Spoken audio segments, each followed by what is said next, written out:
I'm Debbie with By.Storytellers, and I'm here with Chester Richards. Do you like to be called Chet or Chester? Chat is Chet? good. Okay, Yeah. so we're here with Chet. He's the author of From the Potato to Star Trek and Beyond, the memoirs of a rocket scientist. So that's exciting, actually, to learn about that. It's a collection of essays. Why don't you tell us a little bit about it, Chet? Well, basically, I've had an interesting life. I've done a whole bunch of stuff that most people don't get around to doing in terms of outdoor adventures and also my experience in the aerospace industry, dealing with rocketry and satellites and things of that sort. And along the way, I've met some absolutely fascinating people. And so we'll get into the motivation for writing the stories. But a number of years ago, I just started writing stories about these experiences and drawing from previous journals that I had.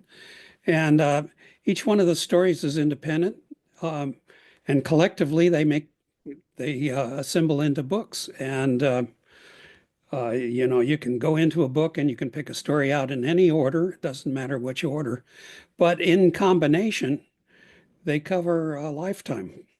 So I've got two books that are one book is already has been on the market for a couple of years. The second book is coming out in October, which we'll talk about, and I've got a thing up here, a Chet cover artist for continues. that. That sounds fun. And then there's a third book in the series, which is actually a trilogy. And the third book will it's been written, but we haven't edited it yet, so it'll be another year or two before that comes out. Oh, that's great. That's great. So, um, honestly, I'm really interested in your rocket scientist work, but we'll get into that later because I write science fiction, and Oh, so you I do? like Oh, all the fantastic. gadgets. I grew up in the golden age of science fiction, the Hmm. 1950s. And so I devoured everything that came out in that era. And now we're living in that period. We are. This is my future. It's your present, but it's my future. Yeah, I'm kind of almost that old too. I remember thinking about everything, and yeah, now we've seen so many different technology changes in our lifetime. And we're warned about things that are happening now. What do you Yeah, think I about all mean, that? there was stuff in the stories back in the 1950s, um, projected into this time frame, into the early 21st century. And they were just, my goodness, a flat screen color television on the wall, that Yeah. being able to talk around the world with video communications, all of that was in the stories, and it was all science fiction. Of course, having space stations and going to the moon and everything else, Hmm. that was all science fiction as well in that period. Hmm. And then, of course, there's the fantasy elements that things that are not physically possible, but we have a lot of fun playing around with stories. Hmm. Yeah, that's really neat.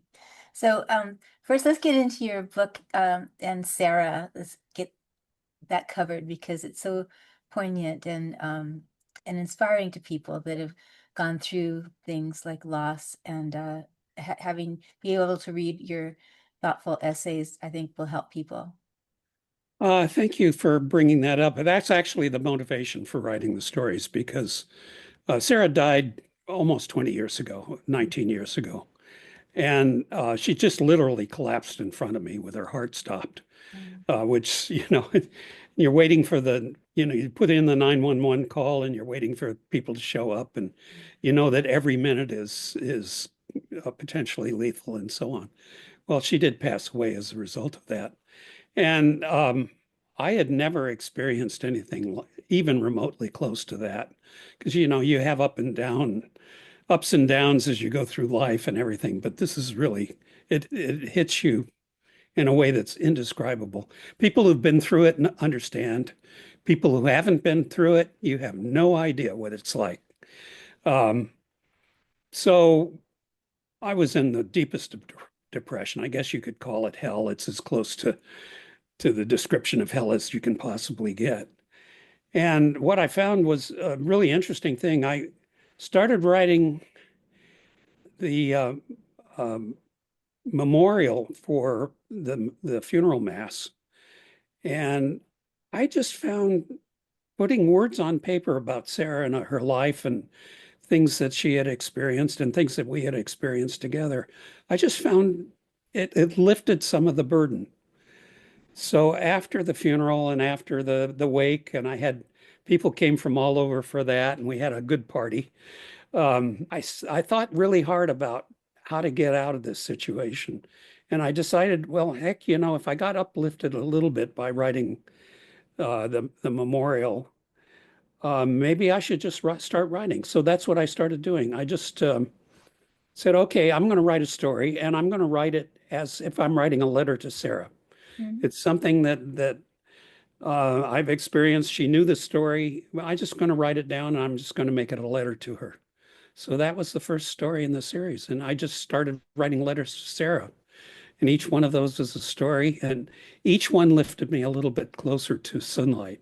Oh, And after a year or so of that experience, I wasn't fully recovered. You never fully recover from the experience, obviously.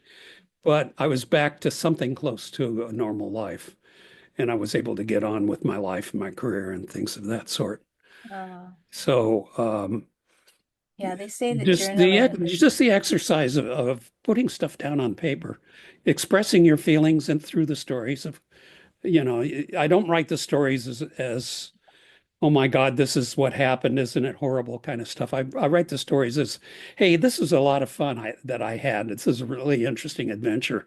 And won't, with picture in my mind, people in front of me, I'm telling the story to. And that's the way I write, by the way. I write to somebody else. I don't write to the paper or to the computer screen. I write to a person who's listening to the story as it's being told. Mhm. Yeah, that makes it interesting that all your essays are so interesting. They, when I was in high school, I learned that journaling is a way to get things that are inside of you out and kind of reconcile it in your brain. Maybe think about it. I think that when people journal and write their thoughts down, it helps them heal a little bit anyway. But it's really nice that you have such a way with words that you can put it into something that is interesting also and enough to publish a book on it that will Yeah. inspire other people. Well, and apparently I have a style of writing that people find very congenial. They Hmm. enjoy the stories. Yeah. So, and of course, a lot of the stories are about people that I've run into along the way. I've run into the most fascinating people. Uh, well, of course, with the industry that I work in, you're going to find genius, and I write about real geniuses that are behind the scenes that nobody knows about, but who actually make the world work Oh, tell us about behind the that. scenes. Tell us a little bit about that. Well, for example, for about 4 years, I worked in a company, um, and half the staff it was a small group of people, about 20 people, but half the staff were the guys that put us on the moon. They were the guys that designed the rocket engines and built the rocket engines Wow. for the rockets that put us on the moon. So I got to know these guys working literally side by side, sitting next to them at their desks and working on projects together with them. Um, these are real people. They're not just names in a history book. They're real Mhm. people doing real things. And so I talk about one of my favorites. I mentioned him in the second book, and that's Tom Coltis. Tom Coltis he's an American hero, because what happened in the Saturn rocket that took us to the moon was they flew 5 flights without people on board. But they were test flights. And then they flew a sixth flight where they had all of the right weights. Basically, it was a full simulation of the full scale launch, but there still weren't people on board. And what they found out from that flight was if an astronaut had been on board that flight, he would have been killed. Wow. It turned out that rocket was so damn dangerous due to excessive vibrations that it would have killed the astronauts. Oh my gosh. So they couldn't fly flight number 7, and the Apollo program was dead. It was dead in the water. Hmm. So seventh flight was supposed to have astronauts on board. Wow. So Tom Coltis was the guy who figured out what the problem was and figured out how to solve it. So, and they redesigned the first stage of the rocket with Tom's new design elements, and they flew the rocket and went to the moon. Wow. So you know you don't hear about these guys, Hmm. but Tom Coulter is a genuine American hero. He saved the Apollo program for the United States. Oh my gosh. And why don't they talk about things like that? They just don't want people to know. Well, obviously at the time they weren't going to advertise the fact that they had a failed program, you Hmm. know. Hmm. But then there was Tom, and along came Tom, and as the old song goes, and he solved the problem, and he put him back on the road to the moon. Wow. So that's the kind of people that I've run into over the course of my career, and I write about these people. There's some really interesting people. What did you do in your job? Oh, everything. Uh, my educational background is two things. I have degrees in physics, and then I had an extended period of graduate school in engineering as well, up to the PhD level. I didn't get the PhD, but I got everything up to that point. Um, so that's my background is engineering physics. But there's more to it than that because after I got my bachelor's degree in physics, I was looking for a job and I had trouble finding a job because there weren't any jobs available at the time. And I wandered around until I found a fairly obscure company that was out in a whole bunch of miles away from where I lived. And I walked in the door and I just said, I'm looking for a job. That's all I did. I just walked in the door. Hmm. And they said, okay, we'll give you an interview. So they interviewed me and the interview was over and I drove home. And there was a phone call waiting for me when I drove home, when I got home. And the phone call was, where the hell are you? I says, well, I'm at home. What do you expect? I thought the interview was over, you know. He says, come right back. He says, we're going to hire you. Oh, wow. It turned out because I had done everything wrong in looking for a job, it was exactly the right job because they were looking for a maverick. They were looking for somebody who stuck out, who didn't do things the normal way. Mhm. Um, and I was so fortunate in getting into this group. It was the advanced design department of Hycon Manufacturing. Mhm. And what they did was for a living, is they built aerial cameras Hmm. for reconnaissance for the Air Force and the CIA and other organizations. Um, for example, they built cameras for the U-2 and the SR-71 reconnaissance Oh, aircraft. my favorite plane, Yeah, SR-71. I love that plane. yeah, and they built a camera for the X-15 rocket plane, which I had a chance to work on that camera, which was a lot of fun. And then I also worked on the manned orbital laboratory was for the 2 years that I stayed in that position. But the thing was, the advanced department was deliberately set up as a group of inventors. Hmm. So I had the opportunity to be trained as a professional inventor, to learn the Wow. art of invention. And it is an art form, and you have to learn it from a master. It's Hmm. not something you can get out of a book. You learn by doing. Hmm. And so they trained me as an inventor. And Wow. so as a consequence of that, my intention was to stay 2 years and then go off to graduate school, which is what I did. With their encouragement, by the way, they thought that was a really good idea. So then I went off to graduate school for a bunch of years and left that and went to work full time in the industry. But when I got into full time work in the industry, um, I was a professional inventor with a physics and engineering background, both. So basically, I got all kinds of oddball assignments that generally it was stuff that other people didn't know how to do. Wow. So I wandered around the first company I worked for almost 10 years. And I had a really good boss, another one of these uh, geniuses that you run into. His name was Bill O'Neill, and he is a major figure behind the scenes. Um, and he just basically said, go do this and go do that and go do this other thing. So my experience just kept getting broader and broader and broader.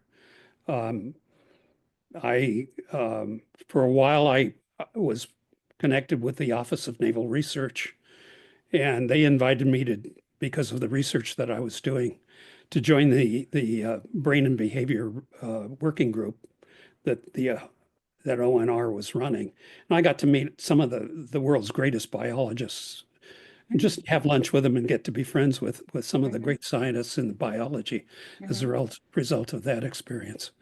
And then after about 10 years, I went out and started as a consultant, as a freelance consultant, and managed to survive there, which means I wandered from company to company, Mm-hmm. getting to know people and doing oddball jobs and so on.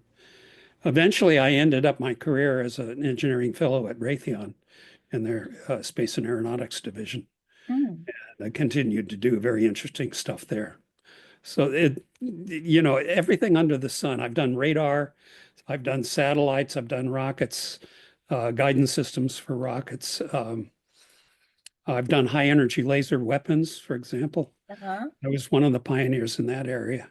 Oh, how Yeah. fun. Yeah. Yeah. So, I mean, just all over the map. My mom's friend, Ted Mayman, invented the laser beam. Oh, yes, And so when I yes. was little, I went into he was friends. He actually was a science advisor on my sci-fi comic book Black Oh, Tide. fantastic. I was able to talk to him and ask I'm jealous. I said, okay, I want to make this microwave laser gun. How long is the beam gonna last and all this stuff. So he gave me the mechanics of it so I could tell the person, Mike Miller, how to draw it. But also I was interested in how the particles kept together and all the different ratios and rates and things like Yeah. that. And then we made an antimatter ray gun, and I was surprised to learn that antimatter and matter, when they collide, it'll just be little teeny things, little teeny explosions. It's Yeah. not like I thought it'd be this huge thing. Well, there's not a lot of energy, but there is a lot of it depends on the scale you're looking at. If you're an electron, that's an awful lot of energy. If you're not an electron, it's a very small amount of it. Yeah, but they attack each other. They don't Yeah, attack in right, clusters. So right. that was interesting to learn. But I went into his lab after school a couple of times actually, and Yeah, he had that was a all Hughes these research gadgets. up in Yeah, Bellevue, I presume. Yeah. had all these gadgets. He had like a television. This was before any of this was invented. Before they Hmm. had all the lasers you use in medical and things like that. And he had a sewing machine and all the different colors. He had separated all the beams, so he had green pointing one way and blue another Yeah. way and red. And he was saying that they don't harm you or anything. But I noticed in his back pocket he had these little teeny burn holes from where his wallet was in his pocket. I, I got it. I don't think he knows that something was burning his pocket. Doesn't surprise me. I was at UC Irvine at the time as a graduate student. He came down to Irvine and gave a lecture, and he pulled this ray gun out of his pocket, and there had a balloon floating on the other side of the lecture hall, and he popped the balloon with his laser ray gun. Mhm. I mean, that's the kind Yeah. of person he was. Oh, he He was was, he was funny just and he was a neat guy. He really what a was. neat man. I love Yeah, him. And his wife Kathy was wonderful too. yeah, She went to I probably shouldn't say this, but I'm gonna say it anyway. We were at lunch one time with my mom and them, and Kathy had just invented nipples for people after they have breast cancer yeah. surgery. Hmm. She made these nipples that were like real flesh like. Yeah. And so she had them in a little box and she went around the restaurant saying, "Would you like to see my nipples?" She opened up the box. I think I like this lady.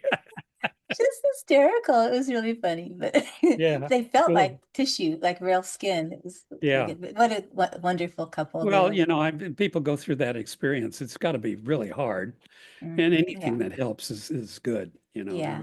Yeah, But it's fun. I love inventions. It's so neat that you got to work in that. I have a question then. sure. I'm writing the next story arc for my sci-fi comic book Black Tide, and I was thinking of nanotechnology and Hmm. how small can they make a camera? Can they make like a nanobug with a camera on it, like a drone? But how small can they make it? Well, the problem is the smaller the camera, the poorer the resolution is going to be. Hmm. Okay, so the smallest possible camera is a single cell, like a single facet from the eye of a bug, Hmm. and it basically just sees light and dark in some direction. Okay, so the smaller the camera, the less resolution you're going to get. Hmm. So generally, you're limited by what wavelengths you want to deal with. If you want to see invisible light, then visible light typically has a wavelength of a half a micron. So you want a lens that's a little bit larger than at least a few microns in order to produce an image with visible light. Now, What about, if you go into ultraviolet or X-rays, then you can build a smaller camera and okay. get resolution because the wavelengths are so much smaller. Oh, interesting. What about frequencies and sound waves? Can you make like a weapon? I don't Uh, want to make a weapon, but it's a comic book. yeah, I know. Well, I've read Dune and seen the movie as well.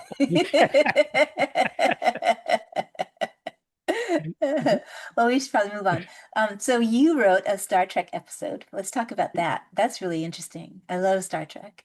Oh, thank you so much. Well, first of all, this was the original Star Trek, the first 3 years, and I Mhm. worked in the third year of that.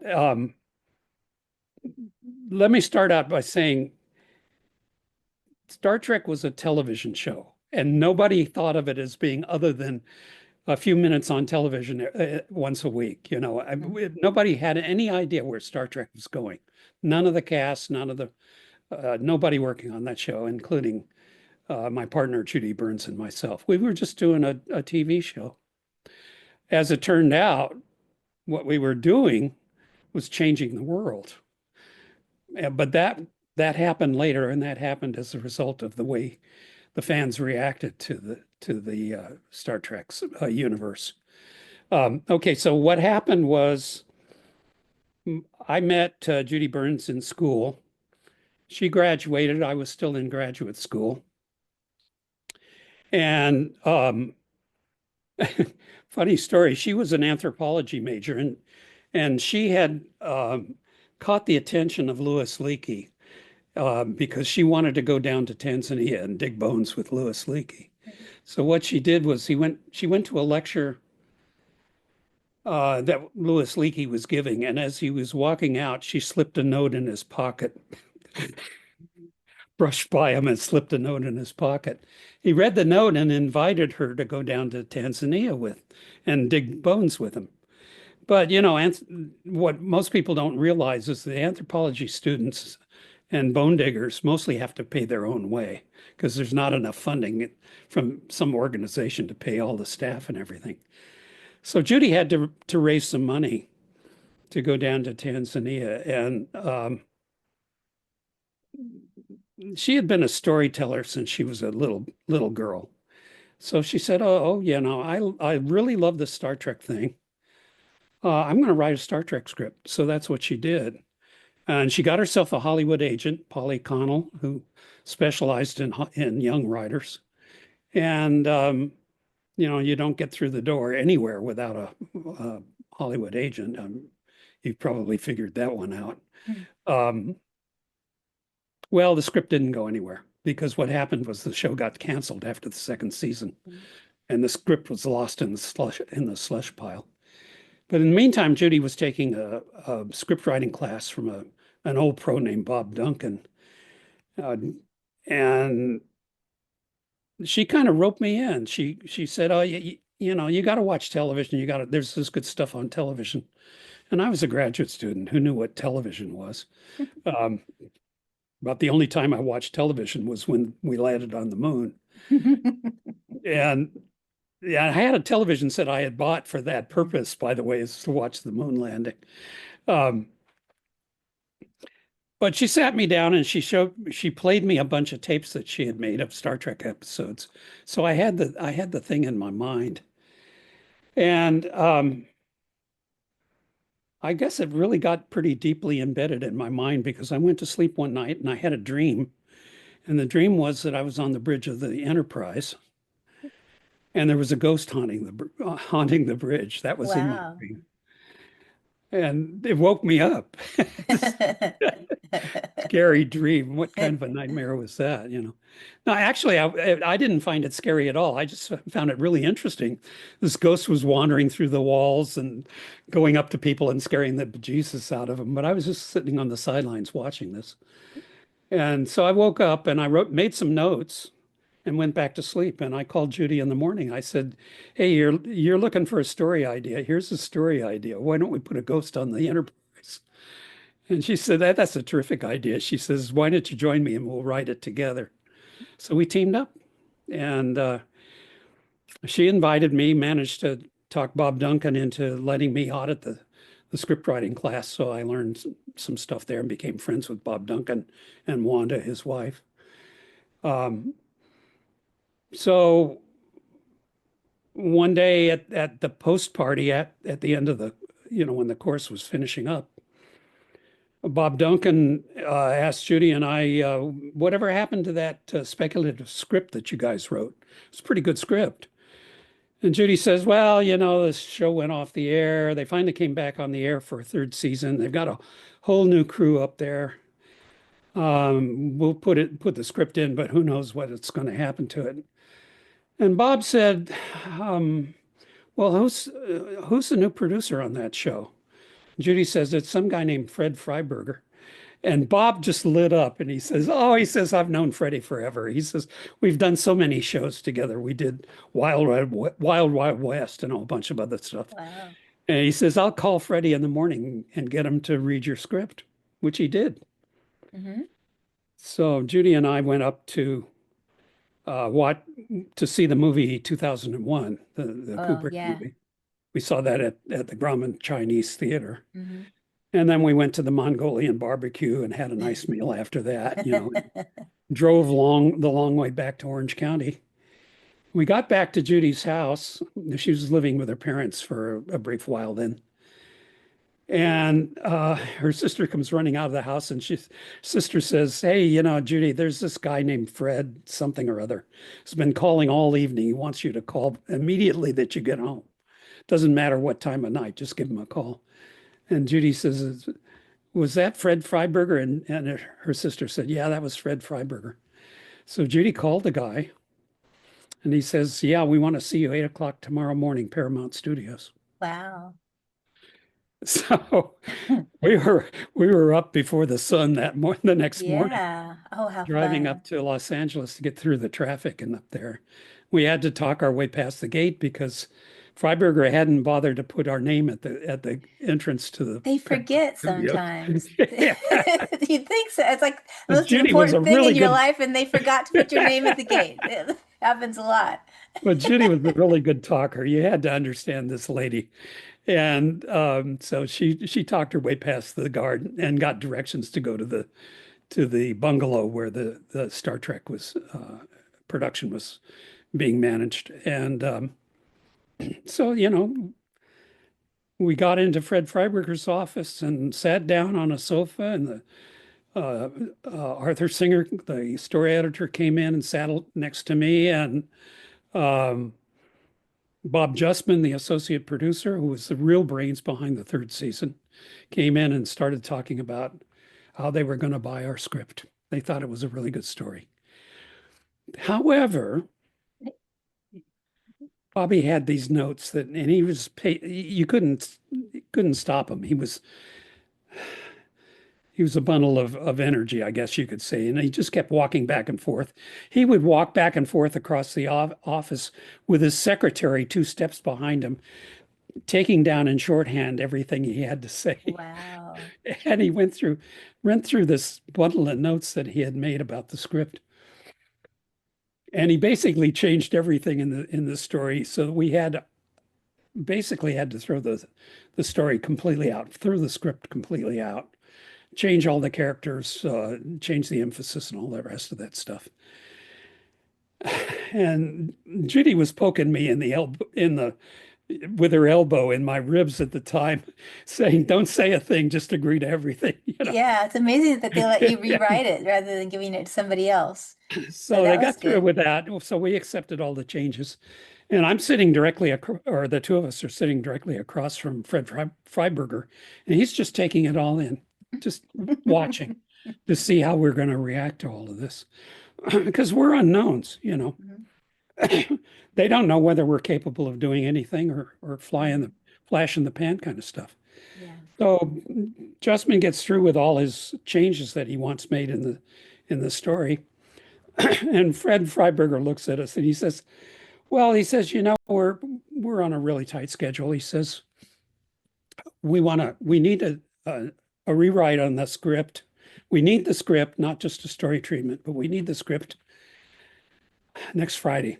Now, this was Friday where we had the meeting, and we Wow. had 1 week to write a whole new story and a whole new script Wow. and get it into them, which we did.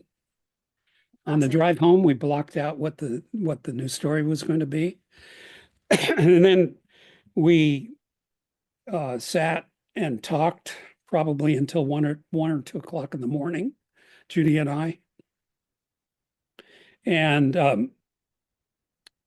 it was during that conversation, the evening conversation, that we invented the key element of the story, which is the Tholian's Web, which became the key part of that episode. And the web element uh, won the episode an Emmy for special Wow. effects. That's awesome. So, And your script's in the Smithsonian right now, isn't it? pardon? I heard your script is in the Smithsonian. Oh yeah, well that came later, but basically Mike Miner did the stop action animation of the web, which was a masterful piece of art and one basically made his career as an art director in Hollywood. He was art director on the Star Trek movies, by the way, the early Star Trek movies. Um, Judy Burns uh, was invited to join Mission Impossible as a scriptwriter for Mission Impossible, and that made her career. Wow. And she had an extraordinarily successful career. She was story editor on the Star Trek movies, and then became producer of a number of successful TV shows. The last TV show that she created, and it was her creation, was MacGyver. Oh, I love MacGyver. And she was associate producer of MacGyver, but it was her baby. She created that show. Wow. So that's the gal I was working with, the level of talent that I was working Wow. in working with Judy. But what happened was years later, I had a lot of business that took me to Washington, D.C., and on weekends I'd go down to the mall and go to the various museums and National Gallery and places. So I walked into the American History Museum one day, walked up the steps, and the very first exhibit that they had uh, as you entered the museum was a Star Trek exhibition. And right smack in the center of the Star Trek exhibition was the rainbow script that Judy and I had done. That's amazing. So Wow. yeah, that's part of the fallout. It was, it's kind of stunned me. I mean, they thought that script was the best, so that's what they put on display. Oh, that's so lovely. So lovely. So I want to hear more about your adventures. You have some wonderful adventures. You want to talk about something? Yeah, well, I grew up in Southern California, and of course, if you're not a surf fiend in Southern California, you don't belong here. Wow. So I became a surfer, and I had a number of, I got very comfortable in the water and had a lot of interesting experiences, which I've written about. I've written a couple of stories about that. Um, and but that really got me interested in all kinds of water experiences. And one of the things that had happened when I was a small boy was my parents went to the Grand Canyon, and I got a chance on that excursion to go to the Kolb Brothers studio. The Kolb Brothers had, I think it was 1913, taken a wooden boat down the length of the Grand Canyon Oh, on the Colorado River, and they had taken a movie camera. This is 1913, and they had a movie wow. camera with them. And so they did a film of their adventure uh, going down boating through the canyon. And we saw that film. Emery Kolb narrated the film for us, for the small audience that was there. And I was just absolutely fascinated. And my dream was to take a boat trip through the Grand Canyon. So um, come the early 1970s, and I finally had the resources to do that, and I signed up with a company that, excuse me, Mhm. um, it's a company called Oars, which is um, has become the most famous company running boats in the canyon now. And signed up as a passenger and went through the Grand Canyon. And the experience was a life-changing experience. It's really hard to explain. You go in being one kind of a person, you come out of that experience being something completely different. The canyon does that to people, and it did it to me. It's hard to describe the experience. It's a tranquilizing experience, but it's also eye-opening. I mean, you have a lot of adventures. But the interesting thing that happened as part of that experience was I decided to keep a journal. Mhm. Okay. And so every day I would write the events of the day in my journal. And it turned out I had no idea, but people wanted to know what was in that journal. So I started reading the day's events around the campfire.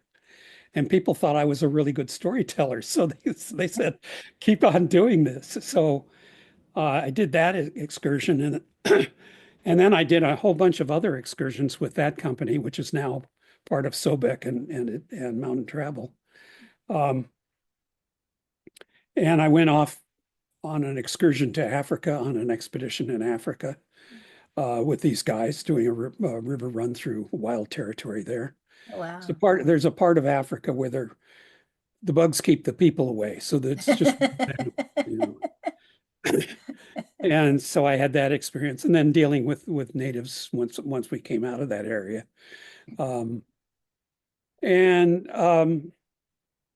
Were they all friendly? along I was keeping a journal, and eventually I actually got trained as a boatman and rode a boat through the Grand Canyon myself, which was an interesting experience. And then after that I was busy doing consulting in the aerospace industry and did a few other things. I did some scuba diving down in the Caribbean and did some sailing around in tall ships and things of that sort. Um, all of which led to stories. A lot of it has been written down. Um, so all of that was material that I had to draw upon when I started writing these stories after Sarah died, and then there's been continuing since that time as well. New people to meet, new experiences to have. That's neat. In your bio, it said something about leopards. What happened with the leopard? Yeah. Well, so at our first camp in Africa was we were let me explain a little bit. The expedition was in Ethiopia, and the primary purpose was to go down a river called the Omo River. The Omo River cuts through a canyon, sort of like the Grand Canyon, and it's a river that's about comparable with the Colorado River in its ferocity, size and ferocity as well. But in that canyon, primarily because of the tsetse flies, there's no inhabitants in that area because the flies carry a disease that kills cattle, and the people live with cattle in those Mm. parts of the world. So, um, so we did a little warm up excursion before we did the main expedition. We went down to the Afar Triangle, which is in the northeast part of the country, and down in the desert lands. Um, and we ran a river called the Awash River, and that was just a 2-day excursion. But we spent 2 or 3 days down there camping out. And at our first campsite, there was a little building, and there was a cage outside the building. It was an undeveloped parkland, but they had this little building just to take care of the local. Take care of the river and the waterfall that was nearby. Outside that little building was a cage, and in that cage was a leopard.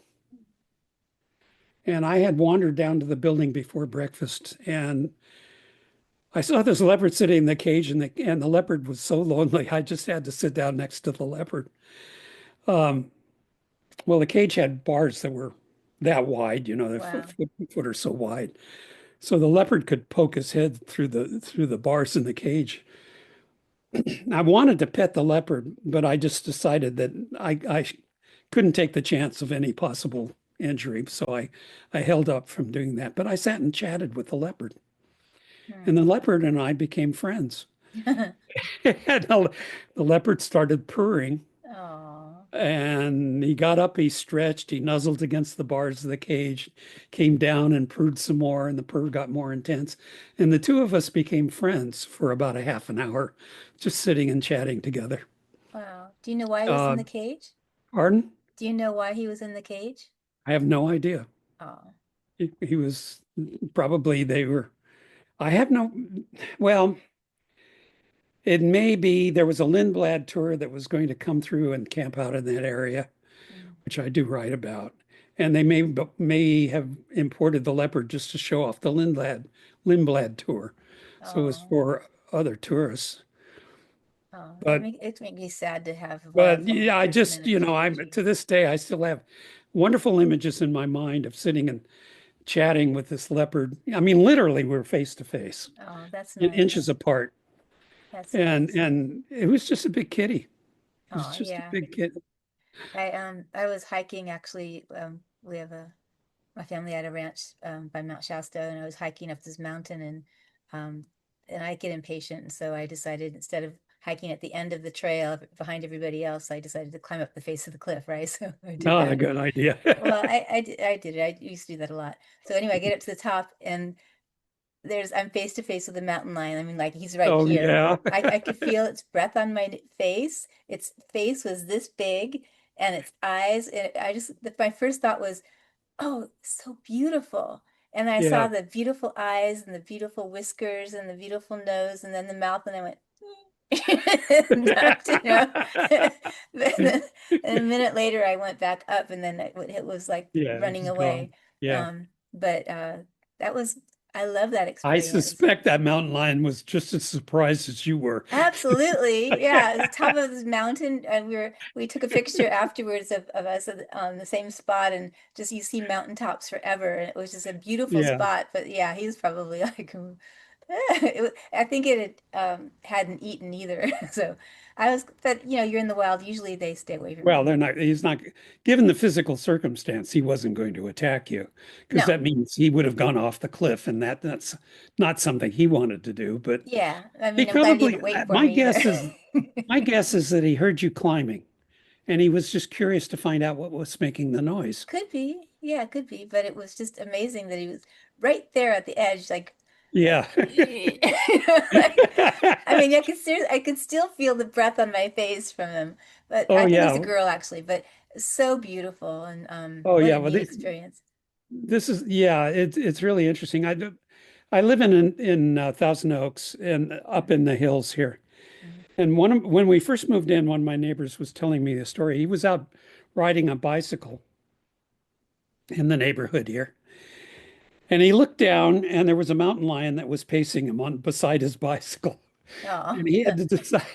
he had to What do you do in that circumstance? And he decided, well, the mountain lion hasn't done anything. I'll just keep pedaling. So that's what he did. hmm. And the mountain lion paced him for some substantial distance. And then his curiosity was satisfied. He ran away. Yeah, But so we do have that. We have those creatures around here. yeah, We I live do. in your area too, so Yeah. um, but yeah, I think that fortunately, I think in our experiences we've learned that if you, I don't know, they've never bothered me. I run into bears and things like that, also in wild Yeah. animals in the backyard, and Right. they never bother me. But then I think it depends on your circumstances.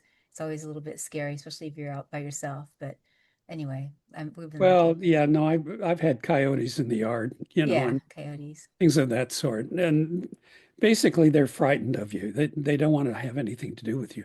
I Yeah. had a den of coyotes in the embankment across the street. They grew up, Mm-hmm. and then in when I was a kid and we lived in Glendale, we lived in the hills, and we literally had a coyote and a coyote family with its litter, with its kids, living in the backyard in Mm-hmm. the chaparral behind the fence.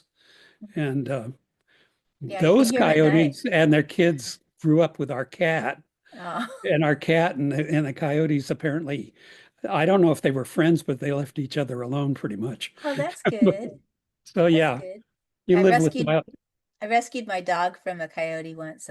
Yeah, And my puppy actually bit the coyote underneath and scared it away too. You get raccoons and bobcats, and yeah, I like living in the hills.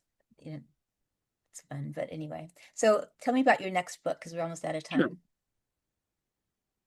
Well, Your it's a continuation of the same. It's more stories, and I write about interesting people that I've run into and interesting situations. Um, so some of the stories are whitewater stories, and there's some thrilling stuff that I've been through in that respect. I've got a list of stories here.